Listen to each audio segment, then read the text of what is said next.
Welcome to the Grow Your Practice podcast. Hi, I'm your host, Chad Madden, owner of Madden Physical Therapy and Breakthrough. Join me each week as we dive into the best practices, systems, principles, tips, and tricks to help you grow your private practice. Welcome to the Grow Your Practice podcast. I'm your host, Chad Madden. This week, I wanted to share with you a recording from a recent webinar that I hosted. To get access to the slides and videos of this recording, you can visit getbreakthrough.com/resources. Remember, this was a training hosted with a live audience, so there are real-time questions and answers that I think you will find valuable. Without further ado, let's get started. I hope you enjoyed this episode. All right, everybody, good afternoon. At least for those of us on the East Coast, good afternoon. And today, in our time together here today, we're going to be talking about how to plan an eventual exit. And whether you're planning on doing this within the next year or two or 10 years down the road, the best time to start planning is right now. So I'll walk you through. A lot of this is my own personal experience, everything that I've done internally. I can share a good portion of that. So I've been selling internally. I have 7 internal partners here over the last 10 years. And then last April, I went through, we brought on an external partner. It's public knowledge. It's out there. You can Google it and understand as much as you need to about the deal. But the main thing that I want to focus on here isn't the actual numbers or deal structure.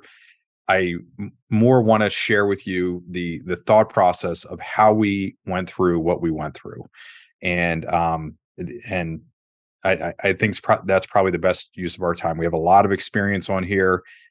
Really quick math is we have at least a couple hundred years of practice experience as owners. From those of you I'm seeing, Sandy, John, Jeff, Anna, you're sharing your years of experience, how long you've been in practice here. And again, I think that will be the best use of our time because we also have some diverse practices and clinics here. So the first thing we're gonna do is touch base with, if you've never looked at this before, the fundamentals of what determines your practice's value. The second thing that we'll do is I'll share an interesting story, the story of how I went through preparing to bring on that external partner and sell a good portion of the practice. And I'll share with you the exact planning tool that I used. Again, I think you're going to enjoy the backstory behind that. And then the other one is what made our practice valuable to the potential external partners, the acquirers that we talked with. So often, at least what I went through early on, if I go back to 2012 and bringing on an internal partner, everything that I saw in our industry and our marketplace was focused on what's in it for me. So what's in it for me as the practice owner? There's a nice transformation. And if anything happens, a key takeaway from this that I'd love for you to walk away with is that if you can go over to the other side of the table and understand the perspective of an acquirer, that helps you position your practice significantly better than the practice that does not do that, right? So most of us, 100% of us, understand the perspective of I'm an owner and I'm selling. Very few of us are going to take the time to understand what an acquirer is looking for. And we'll talk about that as well. And then we'll have some time for a Q&A. John, I know you already submitted something. Andrea has that queued up already. But if you have a question as we're going through, looks like somebody just popped a question in the Q&A tab. Find that Q&A tab on your Zoom control panel. And when you ask that, when we have that Q&A session here in 30, 40 minutes or so, Andrea will moderate and walk us through. So 3 things that commonly get in the way when we're talking about growing practice value and ultimately going through this type of process. Number 1 is unrealistic owner expectations. I've had a lot of conversations on both sides of the table. And I've talked with way too many practices that are that they see a deal get done. Let's call it at 15 multiple or something like that from the last year or two. And they say, okay, and that is a practice that has 200 locations, et cetera. And then they believe that the owner with a single site practice that is seeing, 120 visits a week, that is doing roughly $600,000 a year in gross revenue, that they can go into the marketplace and they can just, pull off that deal at a 15 multiple. That is not realistic. The other one that I see a lot, and I've only ever heard it executed once well, is we have 5 practice owners in this area. We're going to join together and we're going to go out at a higher multiple. That's been talked about. That is not new. That's been talked about for 30 plus years in our industry. And again, out of all of the times that I've seen that attempted, I've seen it done once well. Most acquirers just aren't looking to, purchase a smorgasbord of practices that have diverse EMR systems and different personnel and HR and marketing and all of those other things. That's just not realistic, and we'll talk more about that later. The second big barrier is ignoring the buyer and the market's perspective. Very easy to do. For example, if we're having this conversation a year ago, interest rates were very low. I think I bought a Sallie Mae CD, which was the highest rate in the country 9 months ago, and it was like 1.8%. Well, now you can go buy, U.S. Treasuries, which I've done in the last week, and I actually did it this morning, and I got more than 5%, right? The market is different. And in general, as interest rates rise and the cost of borrowing is more expensive, practice valuations go down. That's a gross generalization, but historically, that is generally what happens, right? So as the price of money increases, as interest rates go up, the valuations go down. That's just one way that I've heard owners misfiring here in the last 3 to 6 months. You have to understand the market perspective, and like I talked about before, very important to understand what that acquirer is looking for, how they're thinking about your business, your practice as well, especially when we're talking about going external. If we're going internal, also important to understand the buyer's perspective. And then the third one is underestimating the value of systems. If everything is in your head, the practice owner's head, if you don't have systems in place, if you don't have a team in place, chances are the valuation of your practice is going to be significantly more disappointing than it is surprising and rewarding, right? So we'll talk about that a little bit. But in general, I think we can assume that most of us have, a physical therapy degree. We have a PT license. We have a private practice. But that doesn't necessarily mean that we understand how to operate systems, how to build systems. And also, it doesn't necessarily assume that we know how to build and grow teams as well.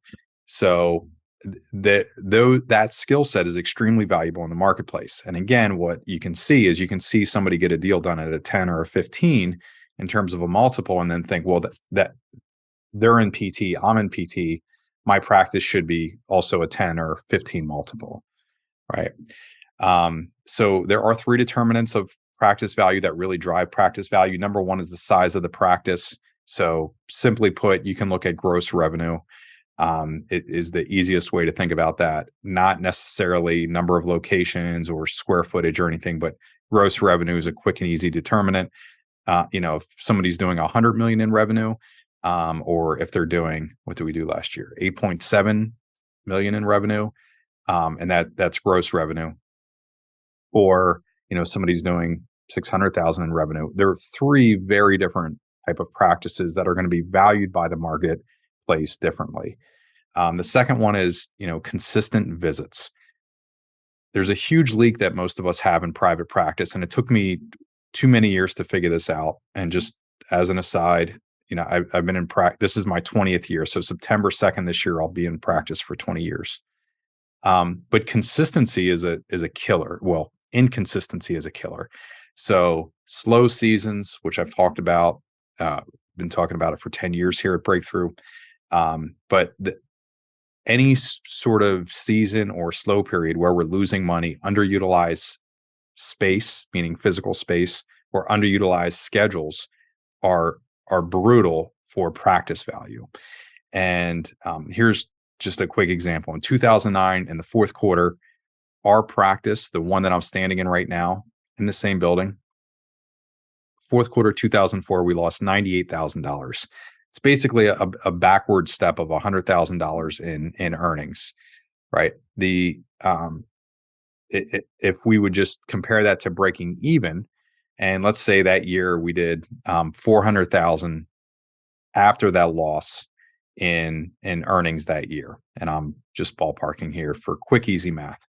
So our earnings could be 400,000, or if we just broke even, it would have been 500,000. If we wouldn't have had the $100,000 loss because of the anemic fourth quarter, then we would have an extra $100,000 in earnings. Well, if we're doing, at the time it was a multiple of 5, right? That is a difference in practice valuation of $500,000. That's pretty significant. So we're talking about a practice, because of that slow season, worth $2 million instead of $2.5 million. Very big difference. So small hinges swing big doors is the common cliche in saying, but yeah, that is key. So you want to look at your consistency as well. It's also key for a buyer. Your buyer, isn't going to want to have to subsidize your practice portions of the year just to make ends meet. And 3, opportunities to expand. This is also really key. And we'll get more into this as we go through the deck. This training is brought to you by Breakthrough. Our purpose is ultimately to flip the pyramid, build a healthier and more sustainable healthcare system. We've been doing this for a while, founded in 2015, first met Carl in 2012 when he was the head of online sales for Tesla Motors. We're doing a lot in the marketplace in terms of helping private practice owners grow their practice, specifically with direct-to-consumer marketing. You can see some of the statistics up here. One of the ones that we're most proud of is over 8 million emails sent last year on behalf of the practices that we work with. The big thing to take away from this is we have a lot of data on marketing and growing practices. Here's a quick timeline. As I said, we opened up September 2nd, 2003. Original business plan was 5 new patients a week and ultimately 48 visits a week. And it was fun. So September 2nd, we opened. That was on a Tuesday. Monday was Labor Day, September 1st. I opened on Tuesday. Friday of that same week, Stephanie delivered our oldest son. So my oldest son was born, Jackson, September 5th, 2003. Obviously, we closed that Friday. And we went on to have 5 more children. And my oldest is now in the Navy, actually coming home this Friday as well. But we survived that. Not the best timing on my part. And within 6 months, that original goal of 48, we were up over 100 visits a week. And the reason that the goal was 48 visits is because in the pro forma, the financial projection for the business that I had built, and the business plan that I had put together, I would earn enough money from 48 visits a week in the 2,000 square feet that we had, that Steph didn't have to return to work. We had agreed early on that we wanted her to be in a position, she was a school teacher, but that she didn't have to return to work unless it was the right opportunity. So that was the whole goal. And I remember coming home just about every night there in the first few months, and she would say, did you get your 5 new patients this week? And this was at a time before direct access, before I understood how to market, and it was all physician referrals, and it was brutal game to play. Anyhow, by 6 months later, we had doubled our growth. And I think 108 was what we hit in March 2004. Then we kind of plateaued. I had hired a PTA, did not have another employee hire until 2006. So early years marked by a lot of wasted space. We had 2,000 square feet with 2 clinicians, right? Not the best use there, leaking a lot of money financially, but we were making enough, and I was happy doing what I was doing there. But I was the business, not very valuable in the marketplace. November of 2008, we had an all-time high of 154 physician referrals in a single month. And then what happened from there is the 3 hospital systems in our area started buying up all the physicians. And very quickly, within a few years, I would say 3 or 4 years, 90% of the physicians in our area, the referral sources, were now working for the hospital system, and they were no longer allowed, permitted, whatever you want to call it, whatever gross stark violation there was. They were, that was definitely happening, and they could no longer refer to us. So we had to transition to marketing direct to the consumer in about 2011. And I just dove headfirst after a lot of resentment and a couple years of playing victim there really well. I prided myself on how dramatic of a victim that I was. We just embraced marketing and figured out how to go direct to the consumer. In 2016, received an independent valuation of $4 million. Again, in 2012, I started bringing on internal partners. And then, we'll go through some growth numbers here. In July of 2021, had an independent valuation of, I think it was 11.7 million. And then in 2022, last year, April 1st of 2022, our practice value was 16.5 million. And we sold 70% of the practice for 11.5 million. All right. So I want to give a little bit of the backstory. During the pandemic, I believe it was in late 2020, Carl introduced me to a friend, now a mutual friend, and his name is Jason Ye. Jason has a podcast called Funded. He's I believe, an MBA from Harvard, extremely intelligent guy. And on the first call, the reason that we were connected is because Jason was hired by Silicon Valley Bank. Yes, that Silicon Valley Bank, SVB, to go in as a former founder and help investment bankers through this course in terms of evaluating private equity and VC deals. And so Jason got a deal to teach the course. He wanted to know how to put the course together. I've been doing this for a while. I've had the great opportunity to, study with some of the best minds in terms of education and putting valuable business information together. So helped Jason build the course. It was 6 weeks long.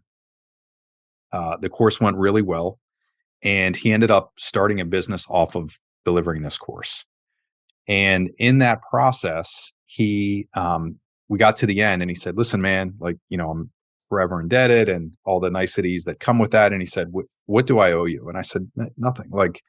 This was, you're a friend of Carl's. I love doing this. And, I learned a lot through the process, and, I said, we're good. And he said, "No, man, I need to give you something." I was like, "Well, listen, how many deals do you think you've seen in the last 5 years?" And he was like, "Over 1,000. And he showed me this huge spreadsheet of all these different business pitches that he listened to. And I said, "So do you have access to the decks of any of these deals that you've looked at before as an investor, as a potential investor?" And he said, "Yeah." And I said, "What's the best one that you ever remember?" And he told me, and I said, "I don't need the detail of the deck. I just need the outline." And I said, "Can you do that?" And he delivered, and it was immediate. And he gave me the outline deck. What we did then was, so I took Jason's essentially the best pitch deck that he had ever seen, and I took our Madden and Gilbert physical therapy business and put the inputs. That's what you're about to see here. So what it did for me, it's not. This isn't something where the end goal is having this pitch deck together.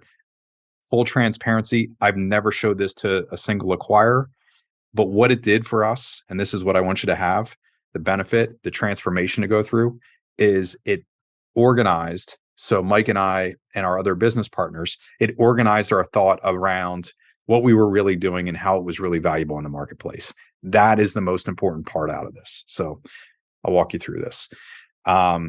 Growing 6 location. We just opened up our 7th in Lancaster, but this was at the time, and this is probably 18 months old, maybe 2 years old. So we go through the beginning. This is you have a beginning story, an origin story, what you were looking for. This is pretty straightforward. Much of this, you know the story already. We talked about the market evolution. in the beginning we were physician referral, and now we're primarily direct to consumer. So in the last full year study we did, 2019, 92% of the new cases that we saw in that year were from direct to consumer. So past patients being reactivated, word of mouth referral from patients, and then cold traffic marketing. Only 8% was physician referral. So you can put this in the chat and put your answer in the chat. But if you were an acquirer, if you were buying a practice, why would you want to buy a practice that has 92% of the new patients coming through are not physician referrals? They're from direct to consumer. Why would that be valuable to you? Again, you can put your answer in the chat. Maybe I'll have a prize for the first and right answer. So I went through that. We talked about the market evolution here. Jeff Thomas says it's more controllable going forward, less dependent. Awesome, Jeff. By the way, I have a big box of alpaca socks here. We have alpacas on our farm and we turn it into socks. So if you want, I'll reach out to you, Jeff, and we'll get you a pair of alpaca socks. More answers here. Karen says diversified. Awesome. John Steven. Ooh, everybody wants alpaca socks now. Andrea's even wearing hers. That's great. Not having to count on MD referrals, self-reliant. All these answers are right. Brian, what's up, Brian? Demonstrate that you can drive your own business without relying on others. Scalable and more predictable. All very correct answers. Right. So we talked about that. Talked about how we, had this challenge and how we solved it.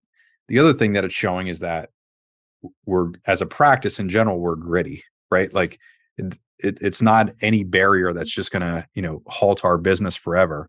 Realize that when an acquirer is looking at your business, and this is classic Warren Buffett, or if you want to swim upstream even more, Benjamin Graham, intelligent investor language, but you're essentially buying discounted future business flows.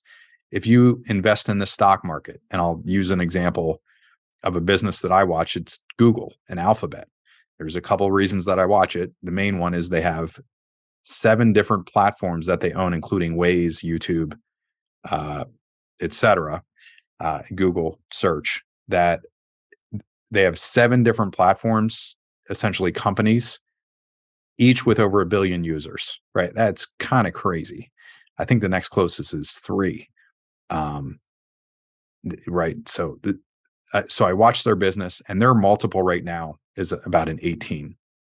So for every dollar that Google produces, you basically are going to pay $18 for that $1 per year coming in, right? So we're buying with no growth at all. Everything stays static with Google, which it will not.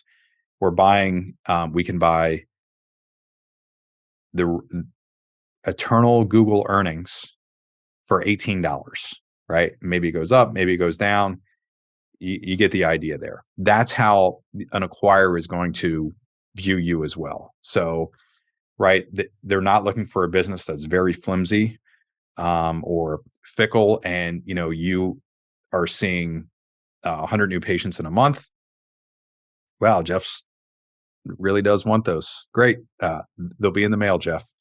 But yeah, so an acquirer is not going to want somebody that can't overcome an obstacle. And let's say, 100% of your new patients coming through are physician referral, and that physician, that orthopedic practice or whatever it is, goes away. Now, what future earnings does that practice have? They look minimal, right? So if we're diversified, if we have multiple places that patients are coming from, and we know how to market direct to consumer, our practice is more consistent, more valuable. Other ways in which we're different, obviously the direct to consumer marketing, which we just went through. The other thing that we, have done kind of crazy well with is de novos. And de novos are opening new practices. And if I think about this, so the first de novo that we opened since 2009 was actually in 2018. We went 9 years, and it was because uh, I was very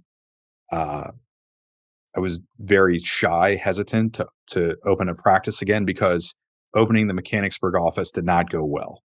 It probably took us 3 years to get to break even on that. Opening that 4,000 square foot clinic, it is still there today. It's doing very well right now. But I was super hesitant about doing it again. Also, the original vision was have 1 or 2 locations and then be teaching other practice owners how we grow our practice. That was I was talking about that way early in the game, and that's what I wanted to do. That's where my passion is. But since then, so 2018 was Dolphin. That clinic is in in very small rural town of about 3,000 people. There was a practice in there for 8.5 years. I know the former director. All-time record high for visits in a week within that practice before we went in was 73 visits in a week, primarily physician referral. That physician converted over to concierge medicine and is supportive, but I think we're getting 2 to 3 referrals from him per quarter. So that pretty much has dropped off.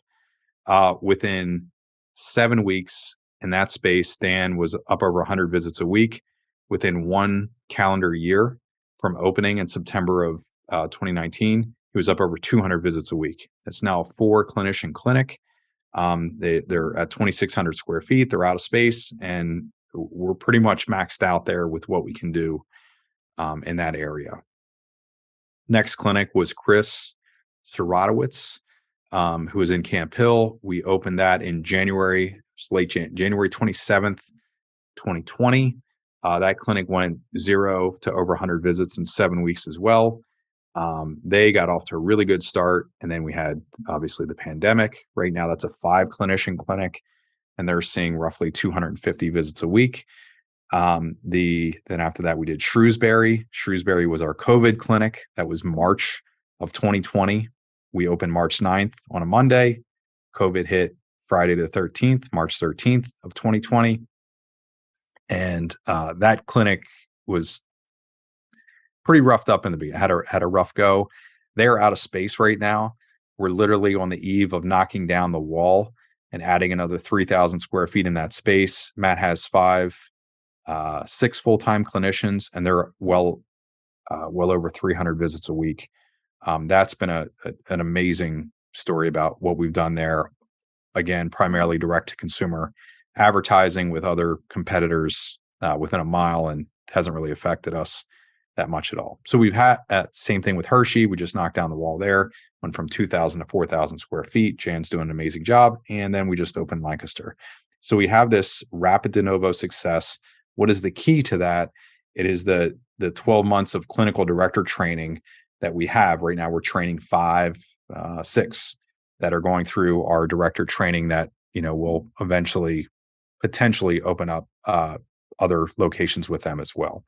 So there are differentiators in the marketplace, things that a lot of other practices aren't doing. You want to start thinking through that. You don't have to have those specific things as your differentiator, but you want to be organized and think about how you can stand out. We go through direct to consumer marketing here. Again, this was a 2019 study we did on attribution, where new patients came from. Pretty straightforward. This is showing Dolphin and Harrisburg. So Harrisburg is our oldest clinic. Dolphin was our newest clinic, and basically how things change over time. And we grow. This is our syllabus for the clinical director training. And then, so this goes through quarterly visits per clinic. And you can see Q1, first full quarter for Shrewsbury, was pretty rough, with looking like 20 to 30 visits a week there. I need to complete the rest of this for you for Hershey, but you get the idea that we were growing pretty quick. We learned our lesson in Mechanicsburg, and now every time that we've done it, we get a little bit better. This was our annual growth. I can tell you last year we did 86,000 visits. So in 2017, Mike and I put a 10-year growth plan together. It was actually through 2030, 2018 through 2030. And every year we aim to grow 20%. Where do we get that from? It's a Jim Collins concept called the 20-mile march. You might want to write that down, and you can just go back, Google it later. There's a story behind it.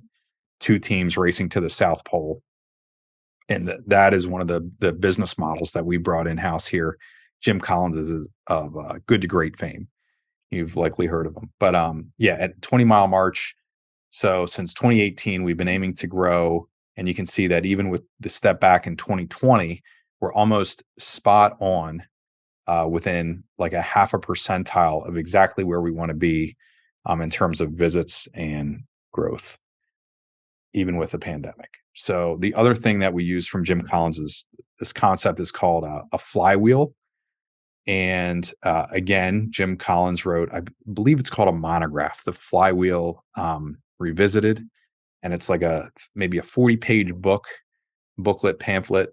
And he talks about the idea of this flywheel, and that once you get it rolling, once you get it, there's an idea of this that it takes some effort to get the right systems in place, to get everything coordinated and working together. But once you do that, it takes very little effort, and the flywheel continues to spin, right? And that's really, the flywheel is really an industrial age idea, agricultural error idea, but that's the concept. And then you fill this in with your business. So we took that flywheel concept and applied it in this way. When we go into a new marketplace like Lancaster, like Shrewsbury, we begin by marketing direct to consumer in a new area before we even open. What that does, so that generates new patients, and new patients ultimately lead to more visits, right? We see an eval, we schedule a full plan of care. Now we have visits. What do visits become? Well, within 30 days time, on average, we turn that into income or revenue. What do we do with the revenue? Well, the income, we have a cash reserve system that has been in place forever. 10% goes into weekly that we invest in future growth. And that's primarily buying more space to meet our 20% goal. And so that might be expanding an existing clinic, or opening an additional new clinic, or buying equipment so that we can deliver more service. Could also be in investing in people, right? Hiring more people. And then we also put 10% of our gross revenue in buying additional market share. So that feeds our marketing. So as we go from 10,000 to 30,000 to 50,000 to 80,000 that we're at now, and our goal by the end of this year is to be over 100,000 visit per year run rate, and we have adequate space to do that. Then what we can do is we can go buy gradually more market share and invest heavier in our marketing. So, when we were seeing, when we were doing $1 million a year in revenue, our marketing budget was about $100,000. When this year we'll cross 10 million in revenue, we have $1 million marketing budget, right? So it grows incrementally over time and proportionally over time. And then what happens is that cycle repeats with greater and greater momentum. Now, I'm going to tell you a secret here, and just hang in there with me for a second. But I have a real estate mentor. He actually built this building that I'm in. He's long been retired now. But the first time that I ever met him, nearly 20 years ago, and this guy's fascinating. He has 4 Ivy League degrees from 3 Ivy League schools: Penn, Wharton, Harvard. He is off the hook in intelligence, and pretty much for a few years, every year on my birthday, I would get to have dinner with him, and it was usually a 3-hour dinner. First dinner we ever had, he spent the entire evening talking about y equals x to the nth, which is exponential growth curve. Again, you can look that up when we're done here with the training. But y equals x to the nth, exponential growth curve. And he said, listen, here's the mistake that most people in business make. And he was talking specifically about investing in real estate. But he said, you see people out here that are far out on the x-axis, and you see that their y differential is steep. So like you hear about Elon Musk or Warren Buffett or whoever it is, that their wealth fluctuates by billions of dollars within a day or an hour or whatever, a few weeks, that they can go from, being worth 120 billion to 150 billion dollars, literally like from one Monday to the next. And that just boggles our mind. And he said, it makes for great press and great media. But he was like, if you're looking at what is going on now, you're missing it. And he said, what 99% of the population will do is they'll look at that and they'll say, I want that. And they try to act like that person is acting now. And he said, if you do that, you're going to fail like everybody else does. And he said, the right thing to do is to go back. What was it like in the beginning of the journey? And what did they do back then? What were the sacrifices that they made then in order to get that growth that is way out here on the curve? And he said, focus on that. So go back, and I've gone back and read the 1965 Berkshire Hathaway, letters of when Warren Buffett wasn't doing so well, and like how he thought through the process. I've done that with him. Same thing you can do it with any business leader, but study what they did early. And I remember when I had this conversation with Norm, he was talking about this over and over again. And it's like, it's the same thing here. If I'm sharing a part of the story where you're like, that's not real to me, don't pay attention to that. Pay attention to, what I was doing 10, 15, 20 years ago. Right. And it's part of this process. And this is from day one, we knew that marketing was really the lifeblood of the business. And we've been doing, that the 20% or the 10% cash reserve, we've been doing that for 19 years. The 10% of gross revenue to marketing, we've been doing that for 19 years. It's this, like, that is the stuff that really drove the success that you're seeing today. Oh, I do have this. So this was from the growth plan that Mike and I had laid out back in 2017. And 2022, again, we hit that within like a few hundred visits, literally less than 1% of a deviation there. FTEs, we actually have more than that now. So you can see our FTE, if you take the 2311, and it comes out to roughly 43 visits per FTE per week, right? So a little more than one visit per hour is our estimate. And we hit 8.7 million in income, which was a little bit less than our goal of 9, but we have the reimbursement cuts and all that other stuff in there. And we were almost right on here with the 2.1 million in EBITDA. Yeah. So then we go through our leadership team, our values and culture. This is important. And this really helped us. It's even really strengthened since we've gone through this process. But insistence on outcomes, we hire very much around that. So we want a clinician, and we want everybody from our marketing to billing, receptionists across the board to really be focused on the patient and helping them improve. And that if that patient's not improving, that bothers us, right?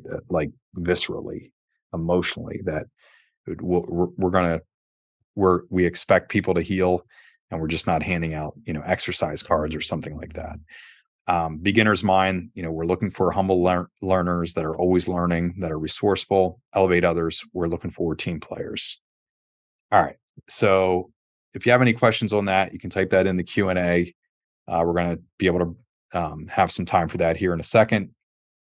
So building its systems and processes. This is one of my favorite quotes of all time from Jay Abraham, who's has been a business really icon and trainer, business leader. Wrote a book called Getting Everything You Can Out of All You've Got. There are only 3 ways to grow your business. 1, more new patients, right? Increase the number of clients. Number 2 is increase the average size of the sale per client. I know traditionally within the PT business, specifically within our industry, we think, well, there's no way that I can change that because I'm subject to the insurance companies. Well, I'm going to give you 2 off the top of my head. One is you can prevent dropout, right? So that's seeing an eval who doesn't complete a plan of care, which happens a lot in our industry.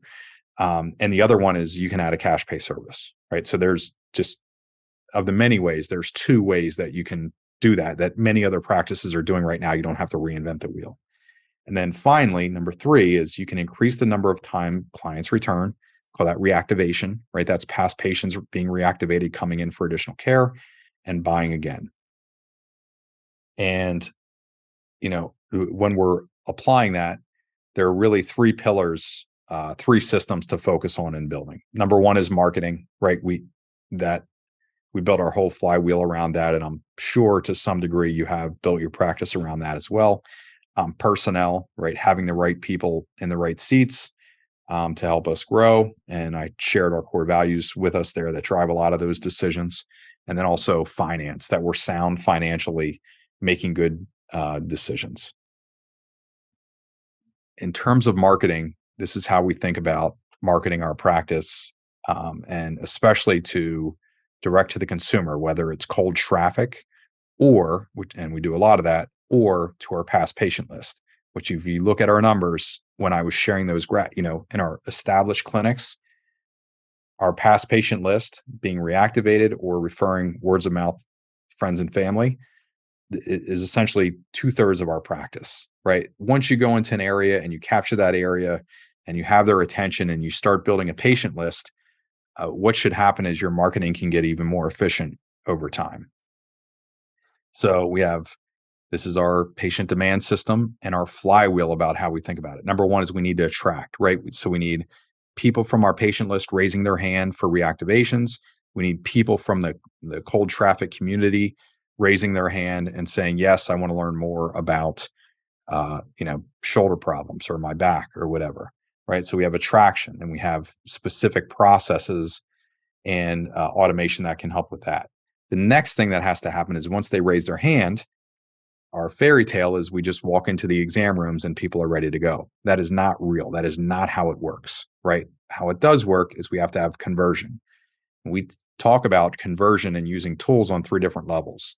Number 1 is that first response, right? So I clicked on the latest was we've been running TikTok ads. That's working well. So I clicked on a TikTok ad and I want to talk with your practice and learn more. And Itzel is who handles the phone calls here for us. She's going to have a conversation with you. Might be on the phone, might be via email, might be via text, but we're going to have human to human conversation. That's one conversion point. The next one would be at the event if we're having a workshop or something like that. So second conversion point. And then finally, we have what happens in the exam room, another conversion point. And all of the system that we're using here with Breakthrough helps support that. Makes the communication as easy and as trackable as possible. And then underneath it all, we want to measure. We're in an age where you can do a lot with data, right? So we want to, number 1, have that data that we can go back and make better decisions with. But then also, we know where to be resourceful. We know where we need to improve. If we have a workshop tomorrow night coming up, I know there's going to be just from past historical data, we know there's going to be about 16 people in the room. And, we can react and respond differently if 2 of those 16 schedule versus 14 of those 16 schedule, right? But we want to have that historical data and be able to look at that so we know how to do more of what works and less of what doesn't work. This is one of my favorite stories ever. I know Joe and Kathy are slated. I just got a text or a direct message from her that they're coming. Now they're bringing their daughter and their son-in-law who just opened their practice. But Joe and Kathy, we started working with them. They had a practice valuation. We worked with them for 12 months. They got another valuation and they doubled the value of their practice. They ended up exiting, having a successful exit, and then they retired and bought a dream beach house. Pretty cool stuff. What's your strategy for boosting your profit margins? In the current industry landscape, margins are slim due to declining reimbursements and the rising cost of doing business. Breakthrough has just released a new course, Profitability Under Pressure.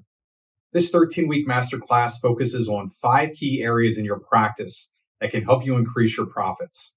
We'll guide you through creating a financial plan, which is a step overlooked by many other practices.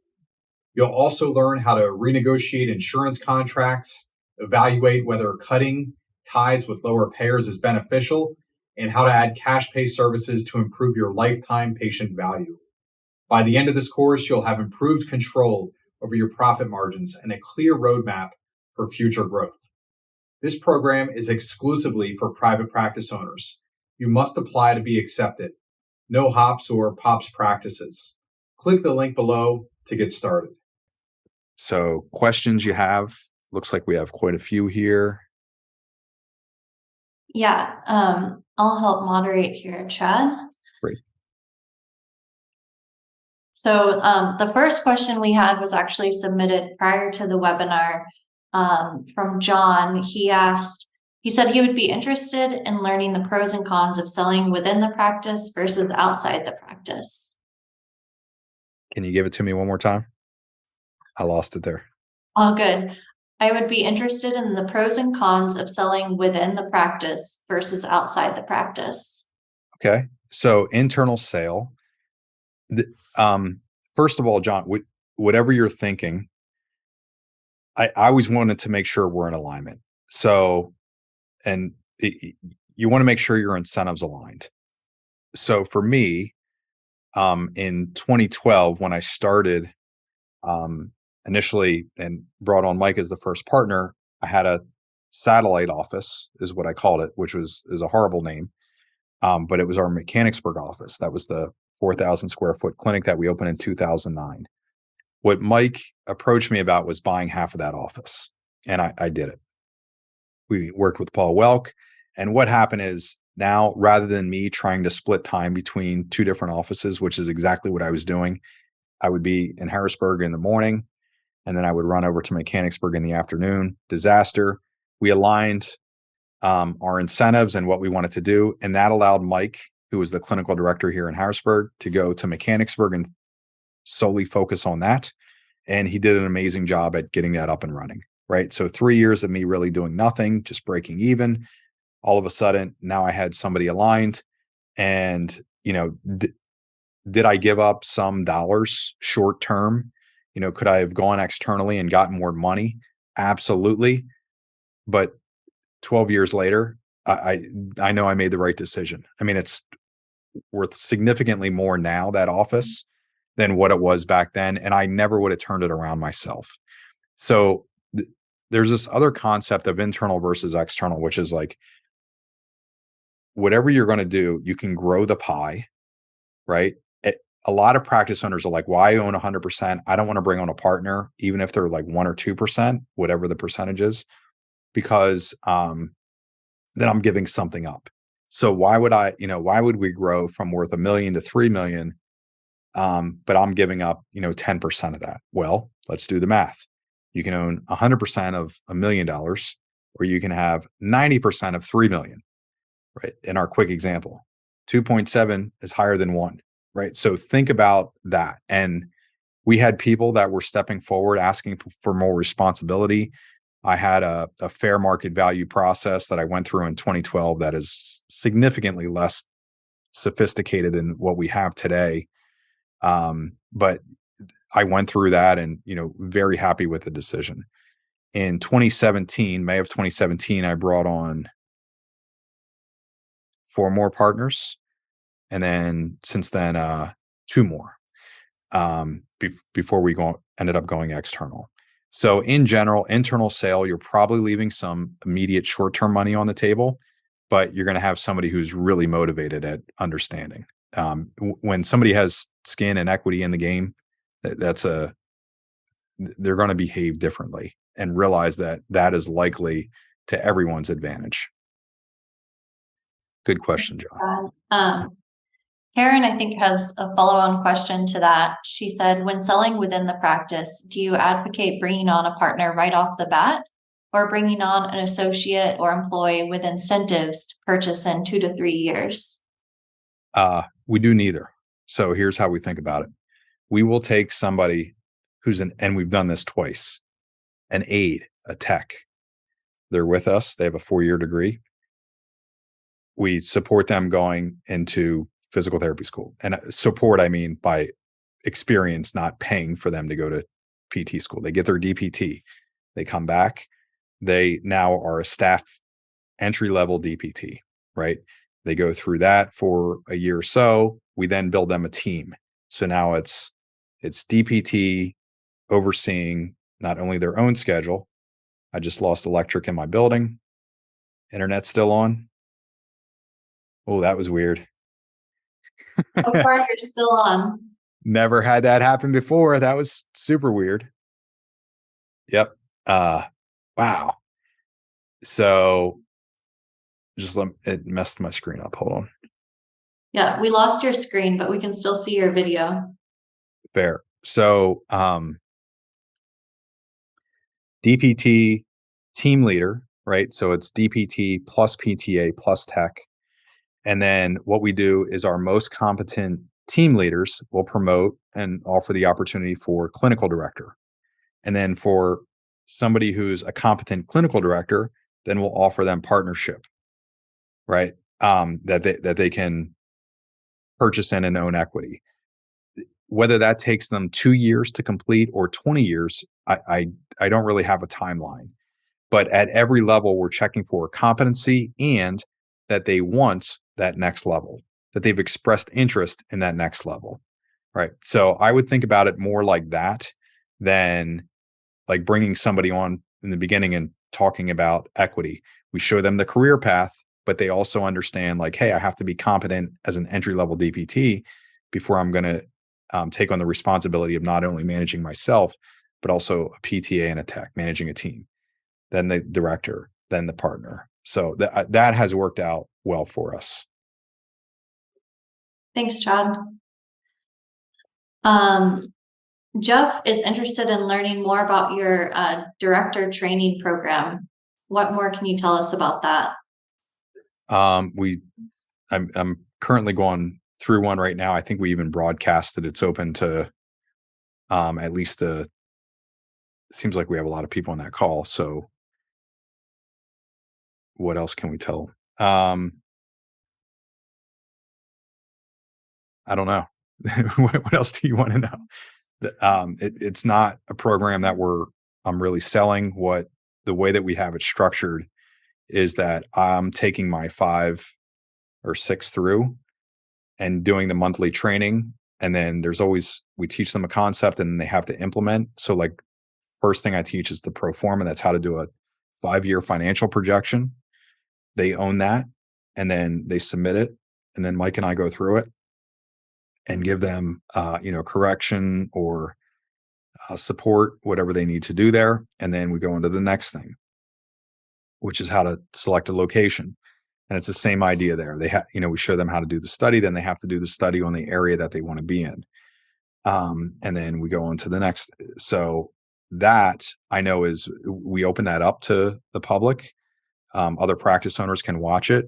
But I don't know how to include other Gabby handles that all for us. I just show up on the call and do the training. Yeah. Well, Jeff, feel free to reach out to us if you want to learn more about that. Stephen asks, can you explain EBITDA? Yeah. It's earnings before interest, taxes. There's a D in there, Stephen, depreciation and amortization. So your accountant should be able to walk you through this. We work with Paul Welk, who's an attorney and a physical therapist. That's what it's ultimately your profitability is the easiest way to think about it. Now there are some factors in there, like let's say your profitability is 300,000 a year and you're paying yourself 300,000 a year, or you're running like your Tesla through your business or something like that. There are some complex things there that you might have to back out if you're looking at calculating fair market value EBITDA. But yeah, any expert, Paul Welk would be my first go-to. If you're thinking about selling your practice and you're in the US, he's my go-to contact there. He's helped us sell both internally and externally and kept us legal and compliant the whole way through. Great. Aaron asked, where do you find out how to value a fair market practice?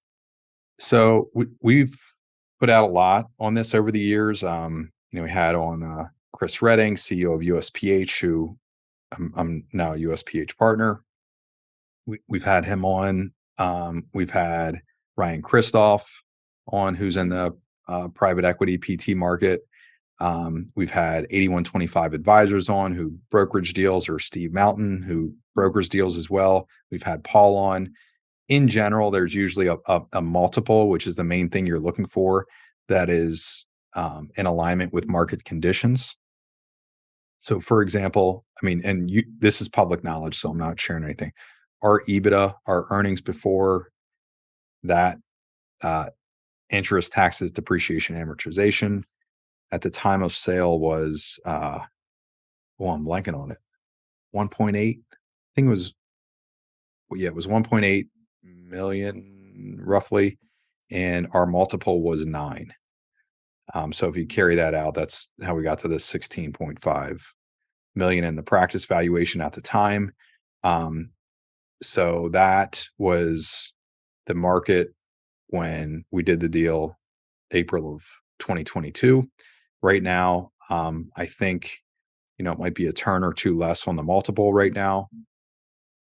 A practice, with a 300,000 in earnings might be a 3 or a 4 at this point.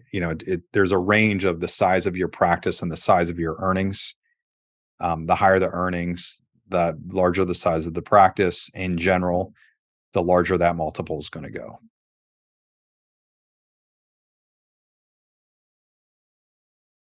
Cool.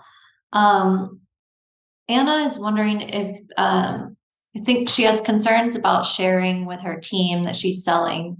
Do you ever lose PTs if you share that information? Lose PTs, think that they need to find employment elsewhere? Well, so this I've never shared before, but I asked for coaching on this. It would, and that's my business is my name, right? It's our baby. So I did an announcement. In general, that announcement goes by this guideline. Here's what we're doing. Like, this is the change that's happening. And this is classic who moved my cheese stuff. This is what we're doing. This is why we're doing it. And here's what to expect as we move forward. This is what it means for you. So, in our case, everybody was safe. And honestly, the employment situation is better for those that are employees now. It's safer. It's more stable. They're one of 5,000 employees versus one of, I think we had roughly 100 at the, maybe 90 to 100 employees at the time of close. So yeah, that barrier is probably a bigger barrier to you than it is to your employees. We're able to offer better benefits and packages, all that other stuff. See you soon, Brian. Thanks, Chad. All right, we are at the top of the hour. Richard, I saw your question. Just go ahead and click yes on the poll and we'll reach out to you to give you more information. I'm also dropping this link in the chat one more time. If you go to that link, you can schedule a free demo there as well, and we will contact you if you're interested in learning more about the patient demand system that Chad used in his practice. Any final words, Chad? No, I have to hop on another training. So thank you, everybody. Thank you for joining us. Thank you, everyone, for your participation. Have a good one. See you. Remember to visit getbreakthrough.com to access our free resource library designed specifically for private practice growth. While you're there, make sure you register for a complimentary growth assessment to learn about potential opportunities for growth in your local market. Again, thank you for tuning into the Grow Your Practice podcast and supporting our mission to help people in pain get back to normal naturally.